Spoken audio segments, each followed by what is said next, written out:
been given a chance to work again. At ganun kalayo yung agwat. And of course, it's an honor to work with Iza and Papa P and of course, the kids. I mean, for the soap talagang kinuha nila only the best. So, syempre napakalaking karangalan na magtrabaho sila. How different ito yung naging well, medyo malayo. Mag-ibang mundo talaga sila sa Maria Mercedes. Dito, I play Papa P's girlfriend, Yola's girlfriend, si Jin, girlfriend ni Jin. I play Mehan. Isa siyang, wala, hindi ako nagsasabi, nag-diss lang ako. Siya ay nagtrabaho sa cruise ship. ko lang yun. At nung mga panahon na medyo lost si Jin, kasi niya alam kung gagawin niya sa life niya, andun ako. So, na-witness ko yun, yung struggle niya. Photoshoot na lang, mas Nikki, how does it feel na parang mas kinikilala ka na rin nila ngayon no, bilang magaling na actress? Siyempre nakakataba ng puso kasi hindi ko naman talaga pinangarap yun. Hindi ko naman talaga siya ginawang goal dahil nag-umpisa naman talaga ako bilang singer. But para mapabilang at makatrabaho ko nga sila, sobrang laking karangalan.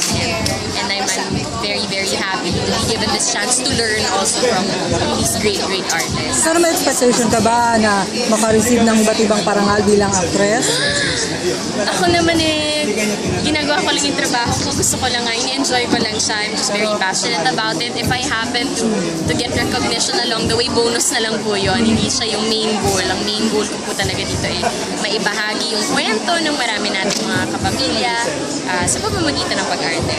Nikki, you will be very busy. May time pa ba tayo for your personal life, love life? Lalo na ngayon, bago pa lang. Pag gusto, magagawa ng paraan yan. Pag gusto, makahanapan ng oras. Ano na-update dun sa business na mo daw? It's happening. Masalukuyan siyang I'm very happy with where I'm at. I try to keep it as private as I can. But yeah, I'm enjoying myself. I'm okay. Very happy. Kung ano ba niya ang yes mo? Bilang girlfriend? May ganon. Nakakaloka. Tsaka na natin pag-usapan yung mga ganyang bagay, diba? Basta, for now, I'm dating. And I'm happy. I'm, okay, I guess, exclusively dating, if you will. But, that's as far as... Nick, assurance sa mga fans mo na yes, you're happy and you move on. I can only really say, so much.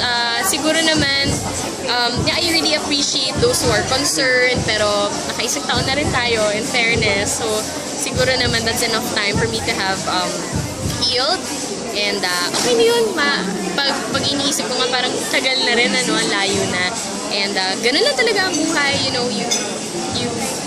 you move on from things like this, and it'll feel like it never happened sometimes. And that's the grace of God in all of this. Yun, so Nikki, you've been very napaka-braceful sa process. There are a lot of people who speak out and maybe go through about it in certain ways. Well, people just deal with challenges like this in different ways. I just chose not to dwell on it and maybe not open windows for many other interpretations. Kasi at the end of the day, ako naman yung nagdaan dun Ako naman yung nag-struggle with it. So parang it's only fair na i-keep ko na lang siya to myself. Do you think part of that healing will ever see you guys talking or yun na yung closure? I'm not really looking for things like that. I mean, for me, closure is to stop talking about it. And then, yeah, I appreciate sometimes how people, hindi na nila masyadong inuungkat, although alam kong gusto nilang ungkatin. Pero na-appreciate ko yung hindi na nila masyadong inuungkat kasi yun ang nakakatulong talaga to get past.